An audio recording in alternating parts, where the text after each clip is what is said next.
The first Italian phrase cracked through the dining room like a match struck in a dark chapel. At the long table, crystal glasses trembled under the glow of gold chandeliers, and every fork paused halfway to a plate. Matteo Vescari did not raise his voice. He didn't need to. He sat at the head of the table in a black suit that looked carved from shadow, one hand resting near a linen napkin, the other turning a silver ring against his finger. Across from him, the guests lowered their eyes, their expensive cologne mixing with the scent of rosemary, red wine, and grilled steak. Only Lena Moretti kept her face still. She stood near the service door in a fitted waitress's uniform, holding a tray so steady it might have been bolted to her hands. When Matteo spoke again in Italian, slow and precise, the room leaned toward the sound without meaning to. Then Lena answered at once. Not loudly, not nervously. In perfect Italian, clipped and fluent, she gave him a reply that made the man beside him stop chewing. Matteo looked up. The corner of his mouth did not move, but his eyes changed. The room did not. That was the danger. Around the table, the wealthy laughed too quickly, the women in silk pretending not to stare, the men in tailored jackets suddenly interested in their wine. Lena lowered her gaze and stepped forward to set down a plate of veal with a soft porcelain click that sounded far too loud in the silence. The heat from the kitchen clung to her skin, carrying the smell of garlic butter and seared herbs.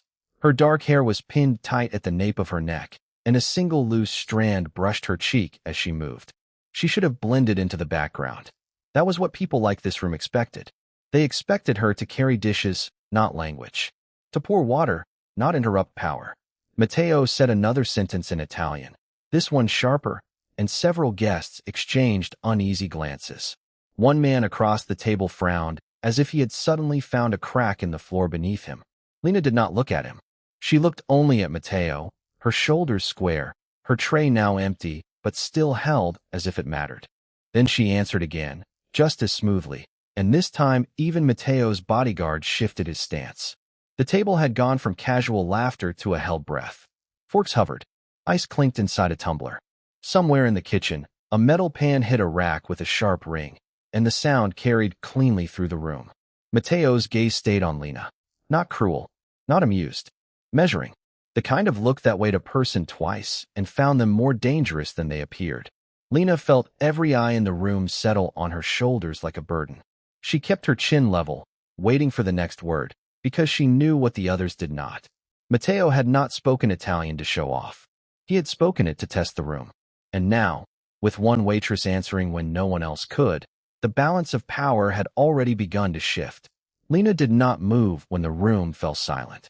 She kept both hands on the edge of the polished walnut tray stand, where the brass trim caught the warm chandelier light and sent it back in thin gold lines across the white tablecloths. Matteo's glass sat untouched in front of him, a bead of condensation sliding down the side and darkening the linen beneath it. He leaned back in his chair, one elbow resting near a plate of half-finished risotto, the scent of saffron and garlic still hanging in the air. His charcoal suit looked carved rather than tailored, and the small motion of his fingers against the stem of his wineglass was the only sign that he had not simply turned to stone. Then he spoke again, not loudly, but with the kind of calm that made everyone at the table listen as if the walls themselves were leaning in. Italian rolled off his tongue in a low, measured stream, smooth as poured espresso. The guests around him traded quick looks, half-smiles fading one by one. Two men near the far end of the table straightened in their chairs, their napkins frozen in their laps. Lena answered without hesitation, the words leaving her in the same fluent rhythm, and this time she did not look at Matteo first. She looked at the others. A woman in a pearl necklace blinked hard, her fork hovering inches above a plate of veal. One of the older capos frowned and muttered something under his breath, then stopped when Lena replied to that too, her tone respectful but exact. Matteo's mouth shifted, almost a smile, almost not. He set his glass down with a soft click that sounded louder than it should have. "Where did you learn that?" he asked in English, his voice still even, still carrying the same quiet weight that had made the room go still. Lena's fingers tightened once around the tray stand before she let go. "My mother cleaned for a family in Queens," she said. "They spoke Italian at dinner. I listened." No one laughed. The restaurant's air had changed. The scent of wine, rosemary, and candle wax seemed sharper now, as if the room had been scrubbed clean of its earlier arrogance. Mateo studied her face for a long moment, his gaze steady enough to make the air between them feel narrow. Then he lifted 2 fingers, and one of his bodyguards stepped forward, the heel of his shoe striking the marble floor with a dry, controlled tap. "Bring her here," Mateo said. The nearest waiter hesitated before obeying, and the movement alone made the tension at the table rise another notch. Lena did not flinch when the bodyguard guided her toward Mateo's side. She crossed the room with careful steps, the soles of her shoes whispering over the dark floor, the chandeliers above her turning the silverware into flashes of light. When she reached him, Mateo tilted his head slightly, studying the plain black uniform, the worn seam at her cuff, the way she held herself like someone who had learned long ago not to ask for permission to stand upright. "You understand the difference," he said, "between hearing a language and knowing it." Lena met his eyes. "And you understand the difference between talking and being understood." A few guests inhaled sharply. Mateo's jaw flexed once. The corner of his mouth moved again, but this time it held more interest than amusement. He reached into the inside pocket of his jacket and drew out a folded card, placing it beside his untouched plate with 2 careful fingers. The card was heavy stock, black with a thin gold crest stamped into the corner. "Tomorrow night," he said, "you will come to my office before dinner. 6 o'clock. Lena glanced at the card, then back at him. "Why?" Mateo let the question sit there for a beat. Outside, somewhere beyond the tall windows, a horn sounded on the avenue and faded into the city's hum. Inside, the room remained perfectly still. "Because," he said, "I want to know what else you've been listening to."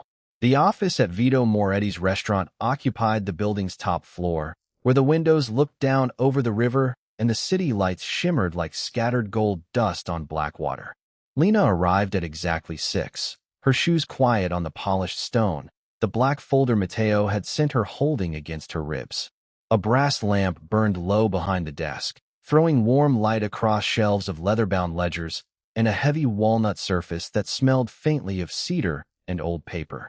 Mateo stood by the window in a dark suit, one hand in his pocket, the other resting near a crystal tumbler untouched on the sideboard. "Sit," he said, not unkindly, but with the kind of voice that expected obedience. Lena did not sit immediately. She set the folder on the desk instead and opened it. Inside were printouts of invoices, translated menus, shipping records, and an old program from a charity dinner held 12 years ago. Mateo's gaze moved to the program. "You brought your own paper trail." "You asked what else I'd been listening to," Lena said. She turned one page, then another, the paper making a soft, dry rustle in the quiet room. "I decided you deserved an answer before you decided what I am." He looked at her hands, then at her face. "And what are you?" Lena laid the program flat and pointed to a name printed in faded ink beneath a list of donors. "A woman who spent 6 years in Milan while her mother cleaned hotel suites in Queens to pay for the language school tuition." Mateo's expression barely shifted, but the air around him changed. Outside, a siren passed far below and faded. "That explains the accent," he said. "It explains the work," Lena answered. "It does not explain the room." She reached into the folder again and slid out a second sheet, this one covered in notes written in neat blue pen. "Your Italian was polished. Too polished." The regional words weren't from Naples, though. They were from the Adriatic coast. "You said, ho fame, like someone who learned it from a grandmother, not a tutor." Mateo's jaw tightened at the corner. "You noticed all that in 10 seconds? "Longer than 10, she said, and for the first time a faint trace of a smile touched her mouth. "You were testing me before I even reached the table." He walked back to his desk, slow and measured, cuff links catching the lamplight. "Most people hear a language and think they've heard a person." Lena closed the folder. "And most people who speak one think that makes them understood." The words landed cleanly, and Mateo leaned one hip against the desk, studying her with the same look one might give a locked door that had just opened from the inside. There was no ridicule left in it now, only calculation. He picked up the folded card he had given her the night before and tapped it once against the desk. "Then tell me this, Signorina Hayes," he said, the Italian soft and precise. "If you were never just a waitress, why were you hiding in plain sight?" Lena did not answer right away. She crossed to the window instead, where the glass held back the night and reflected her face beside the city's scattered lights. Below them, a delivery truck hissed to a stop at the curb. Somewhere in the kitchen, pans struck metal with a brief, bright clatter. She turned back and placed both palms on the desk, steady and flat. Because the last time I was seen for what I knew, I lost everything that mattered. Mateo's eyes narrowed once, not in suspicion, but in focus. He reached for the black folder, then stopped halfway, letting his hand hover over the papers as if the answer might bite. "Who taught you Italian?" he asked. Lena met his stare and did not flinch. "The only man in my life who ever spoke it like a promise." The room went still. Mateo's fingers closed slowly around the edge of the folder, and when he finally spoke, his voice had lost its teasing edge entirely. "Then tomorrow," he said, "you're not leaving this office until you tell me his name." Mateo did not move for a long second. The office held its breath around them, lit by the amber wash from the skyline and the thin blue pulse of a monitor left awake on the desk. Outside, a horn drifted up from the street below. Inside, the air carried the dry scent of paper, espresso, and the expensive cedar of Mateo's cologne. He set the black folder down with deliberate care, then slid the Italian invoice beneath his palm and tapped one line with a knuckle. "Read that again," he said, his voice low enough to make the word feel heavier than the room. Lena stepped closer. The glossy surface of the desk reflected her hands beside his, one scarred at the wrist, one clean and ringed. She did not touch the paper yet. She only looked at the line he had marked, and then at the man who had written it. "You already know what it says," she answered. Mateo's mouth curved once, but there was no warmth in it. "I know what it says to someone who wants to be heard." He pushed the page toward her. "Now say it the way you would say it to me in Milan, if I were a stranger." Lena's fingers closed over the corner, and the paper made a soft, crisp sound against the glass. She read the sentence in Italian without hesitation, the vowels smooth and precise, her voice clean enough to cut through the hum of the air conditioner. Mateo's eyes narrowed, not in anger now, but in a sharper kind of attention. The man standing by the window shifted his weight, and even that small movement sounded loud in the silence. "Again," Mateo said. Lena lifted her chin. "No, you wanted the truth, not a performance." The corner of his jaw tightened. He reached behind him, took a pen from the desk tray, and uncapped it with a quiet click. Then he turned the invoice over and wrote one line in thick black ink, slow enough for her to see each letter form under the light. When he slid it back, the words were simple. "Who taught you to speak to me like an equal?" Lena's eyes moved over the sentence once. Then she set the page down and reached into her coat pocket. The movement was measured, not rushed, and Mateo's hand paused over the pen as if he were waiting for a blade to appear. Instead, she drew out a small folded receipt, yellowed at the edges, and placed it between them. It was stamped from a language school in Queens, dated 12 years earlier. The paper looked fragile under the office lights, thin as dried leaves. "My mother cleaned that building at night," Lena said. "I waited in the lobby after school and listened through the door." Mateo picked up the receipt, and for the first time that night, his expression changed without warning. He turned it over once, then twice, reading the faded logo, the name, the signature at the bottom. The room seemed to shrink around that small scrap of paper. Somewhere in the hallway, a door closed with a soft final thud.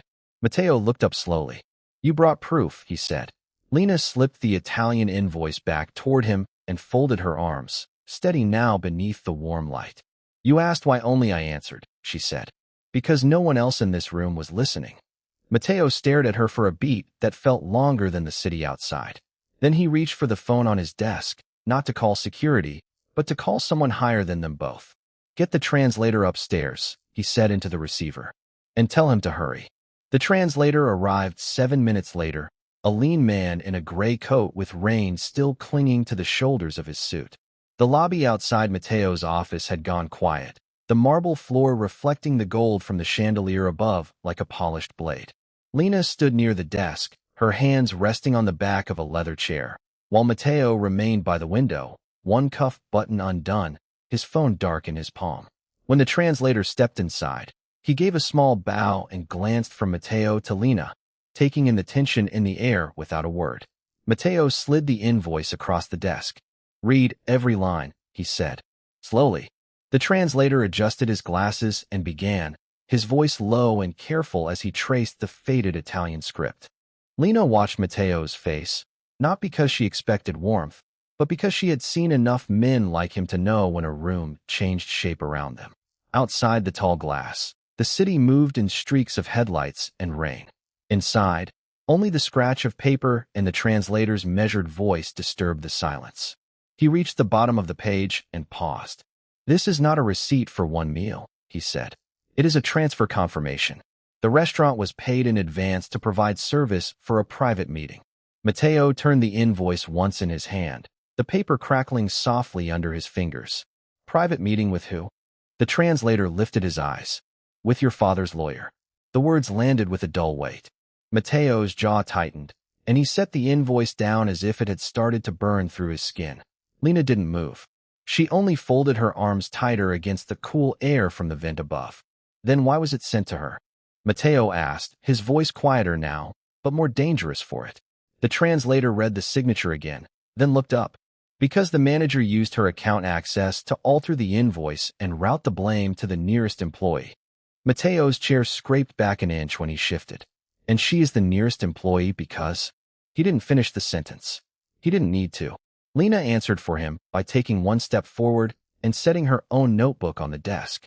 The cover was bent at the corners, the pages inside marked with neat columns, names, dates, times, and deliveries written in blue ink. "Because I kept everything," she said. Her voice was level, but her fingers pressed hard into the notebook's spine. "Every table assignment, every payment, every time he told me to sign for something that wasn't mine." Matteo opened the notebook. The paper smelled faintly of coffee and rain, and beneath the ink he saw the pattern at once. Numbers changed, names crossed out, orders repeated under different accounts. The translator looked over his shoulder and said nothing. Matteo closed the notebook with one hand and reached for the phone again, this time dialing a number already saved. The line rang once, then twice. "Bring the manager upstairs," he said, "and bring his keycard." He hung up, then looked at Lena. "You're not leaving this room until I know exactly who taught him to use your name." For the first time, she reached across the desk and took the invoice back from his hand. Her fingers brushed the edge of his cuff, and neither of them spoke. Matteo watched her tuck the paper into her folder, then turned toward the door as the elevator chimed in the hall. A second later, footsteps approached, fast, uneven, and stopping just outside his office. Matteo's hand settled flat on the desk. "Open it," he said, and when the knob began to turn, the entire room seemed to hold its breath. The office door opened to the smell of rain-wet wool and expensive cologne, and the manager stepped in so fast he nearly fumbled the keycard in his own hand. Matteo didn't move from behind the desk. The only sound was the low hum of the city through the glass and the soft tick of the wall clock above the credenza. Lena stayed near the bookshelf, one hand still around her folder, her other resting against the edge of the polished wood as if it were the only solid thing in the room. The manager swallowed, glanced at Matteo, then at Lena, then at the invoice spread open beside the lamp. Matteo picked up the paper between two fingers and set it in front of him. "Explain it," he said in Italian. The manager blinked, then looked blankly at the translator waiting by the wall. Matteo repeated it, slower this time, and his voice cut clean through the room. Only the waitress answered. Lena lifted her head, not because she had been asked to speak, but because she had already understood every word. Her shoes made no sound on the thick carpet as she crossed to the desk, the hem of her black skirt brushing her calves. She took the invoice, turned it once under the desk lamp, and pointed to the printed total. "This line here," she said in English, then switched to Italian without hesitation, her accent careful but sure. The manager's mouth opened. Matteo's eyes narrowed, not with anger now, but with the sharp focus of a man watching a locked door begin to give way. Lena tapped the page again. The amount was changed after the service charge was added, then changed again. She slid the paper toward the light, and the pale glow caught the tiny mismatch in the ink. Matteo said nothing. The manager started to speak, but Lena kept going, her fingers moving from line to line as she translated the numbers aloud into Italian, each word landing with the precision of a blade placed gently on a table. The translator stiffened. Matteo reached for the invoice, then stopped when Lena raised one hand. She wasn't looking at him now. She was looking at the manager. You told him my name was wrong, she said, and this time she didn't need help. You told him I didn't belong upstairs. The manager's face reddened under the office lights. He shifted his weight, the soles of his dress shoes squeaking against the floor. Mateo stood at last. The chair behind him gave a soft groan as he pushed it back. He walked around the desk with the slow control of someone used to rooms going quiet when he entered them. When he reached the manager, he took the keycard from his hand, turned it over once, and looked at the worn magnetic stripe. Who changed the invoice? He asked.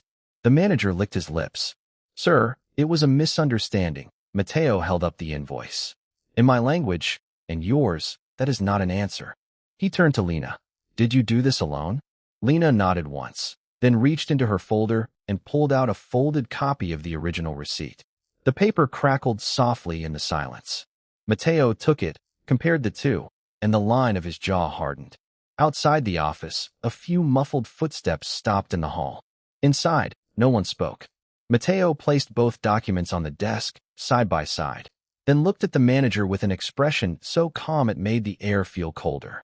You're going to call downstairs, he said, and you're going to tell them the truth before I do. The manager took a step back. Lena did not. She stood under the lamp, one hand on the invoice, the other at her side, steady and still. Mateo's gaze shifted to her, and for the first time that night, he didn't speak in Italian at all. Miss Carter, he said, stay right there. I'm not done listening. Mateo did not move from the desk. The office seemed to shrink around him, the lamplight pooling on the polished wood while the air conditioning hummed softly through the vents, carrying the faint scent of paper, leather, and expensive cologne. Lena kept her hand on the invoice, her fingers resting against the rough edge of the page as if it might steady the whole room. The manager hovered by the filing cabinet, one hand gripping the back of a chair, waiting for Mateo to speak again. Instead, Mateo reached into his inside pocket and drew out his phone. He held it at chest level, unlocked it, and turned the screen so the manager could see the Italian message already open. 2 lines. Short. Clean. One of those messages that never needed explanation. Mateo looked at Lena first, not the manager. In my office, he said in careful English, each word measured. If someone corrects me, I listen. Then he tapped the screen with his thumb and sent the message. Somewhere below them, a phone began to ring faintly through the walls. The manager's face changed when he heard it, and Lena's eyes shifted toward the hallway as the muffled footsteps outside the door started moving again. Mateo set the phone down beside the receipts. You said the translation was wrong, he told the manager. Then prove it. The manager swallowed hard, reached for the copies, and got only halfway through the first line before Mateo's hand came down flat over the paper. Not violent. Final. Slowly, Mateo said. This time, read it in front of her. The room held its breath. The manager's mouth opened, then closed. He tried again, voice thin and flat under the yellow light, stumbling over the Italian he had just tried to use as a weapon. Mateo let him fail. Lena stood still through it all, the sleeve of her dark uniform brushing the edge of the desk, the faint rustle of fabric the only sound she made. When the manager finally stopped, Mateo took the page back and glanced at the original receipt in Lena's folder. His jaw tightened, but not at her. At the signature. At the date. At the hidden little alteration that had been made so carefully, it almost looked honest. He lifted his eyes to the manager. You changed the copy, he said. The manager's shoulders jerked. I was told to. By who? Mateo cut in. Silence. Not empty silence. The kind that pressed against the windows and made the glass seem thinner. Lena finally moved, sliding the folder an inch closer to Mateo without speaking. He looked down at it, then back at her. There was no softness in his face now, only a hard, exact attention, as if he were seeing the shape of the trap for the first time. He picked up the original receipt and held it under the lamp. The paper glowed pale gold at the edges. Miss Carter, he said quietly. Did you notice this before you came up here? Lena nodded once. And I brought the original because I knew the copy would be wrong. The manager made a sharp sound in his throat, but Mateo did not even turn. He placed the receipt back on the desk, then straightened to his full height. The chair behind him creaked as he shifted, and the whole room seemed to draw inward around that single movement. Then this is bigger than a billing mistake, he said. He reached for the office intercom, paused, and looked at Lena again. Stay where you are, he told her. If anyone comes through that door, I want them to see exactly who found the truth first. Mateo's hand stayed on the intercom for one beat longer, the plastic button cold beneath his thumb, while the office around him held its breath. The lamp on the desk cast a clean yellow pool across the original receipt, the edges still faintly curled from the heat of the bulb. Lena did not move from the doorway. Her fingers rested on the strap of her purse, knuckles pale against the worn leather, as if the whole room might tilt if she let go. Mateo glanced once toward the glass wall where the manager was standing rigidly near the file cabinet, then back to the paper in his hand. "Bring me the ledger," he said. His voice was low, but it carried under the air conditioner's dry rattle and into the hallway beyond. The manager's mouth opened, closed, then opened again. "Sir, if we go beyond the adjustment and review the archive records, it could delay." Mateo turned just enough for the man to see his face fully. The fluorescent light overhead sharpened the lines of his jaw, and the gold signet ring on his hand flashed as he set the receipt down. "Then it will be delayed," he said, "until I know why a customer had to bring in the only copy that matched the truth." He held out his hand. The manager hesitated, then crossed the carpet and placed a slim black ledger into it. The cover smelled faintly of dust and old ink. Mateo opened it to the page that matched the date on the receipt, and his eyes moved once, twice. Lena saw the change before anyone said a word. His shoulders straightened. His mouth tightened. Then he closed the ledger and looked at the manager with a stillness that felt heavier than anger. "You sent the wrong statement to the wrong address," he said. "And when she caught it, you tried to make her the problem." The manager swallowed. "That is not. It is exactly that." Mateo cut him off and walked around the desk, each step measured on the thick carpet. The room seemed to shrink around the sound of his shoes, soft, deliberate, final. He stopped beside Lena, not touching her, but close enough that the heat from his suit jacket reached her sleeve. "Miss Carter didn't arrive here by accident," he said. "She arrived prepared. She arrived honest. And she arrived with more patience than you deserved." Lena lifted her chin a fraction, still watching him as if she were waiting for the other shoe to fall. Instead, Mateo reached into the inside pocket of his jacket and drew out a thin brass key card. He laid it on the desk beside the ledger. "Open the records room," he told the manager. "Now." The manager looked at the card as though it had appeared from nowhere, then at Mateo's face, and finally at Lena, standing quiet and unblinking in the doorway. The air in the office had gone stale, carrying the faint scent of toner, varnished wood, and the bitter ghost of burnt coffee from the hall. Mateo's voice dropped even lower. "And while you're doing that, you'll call your regional director and tell him I'm here in person." The manager stiffened. "Mr. Bellini." "No," Mateo said, and the single syllable snapped through the room like a struck cable.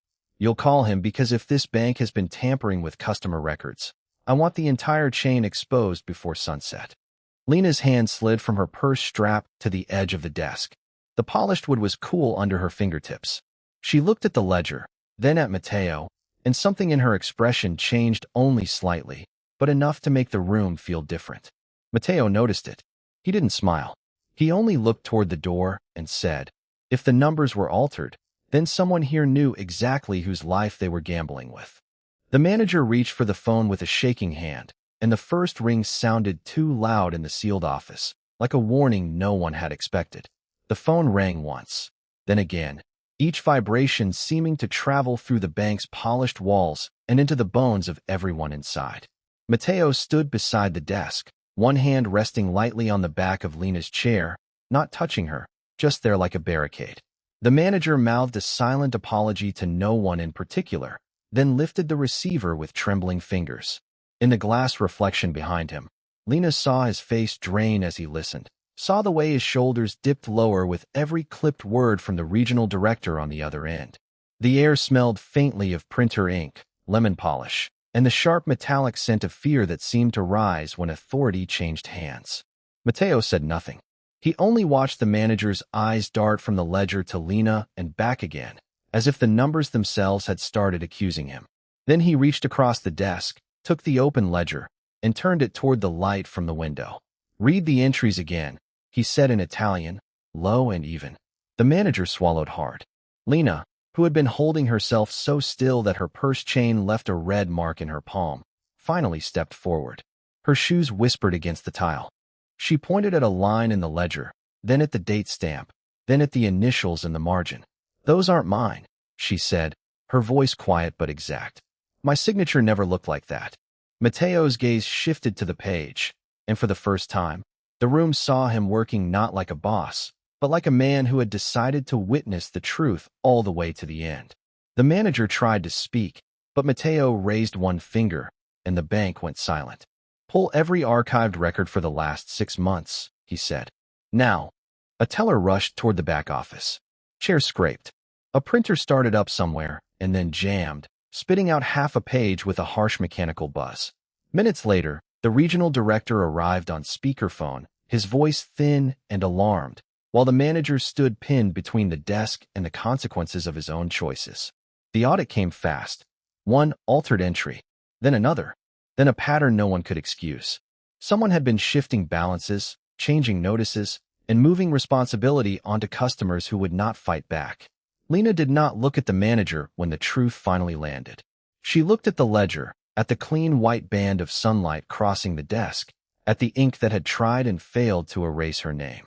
Mateo closed the book with a soft thud. "Her account is restored today," he said. "Every fee returned, every record corrected. And from this moment on, she is never to be handled by anyone who confuses poverty with dishonor." The regional director agreed too quickly. The manager's mouth opened, but no sound came out. Lena reached down, drew her envelope of receipts from her purse, and placed it on the desk with steady hands.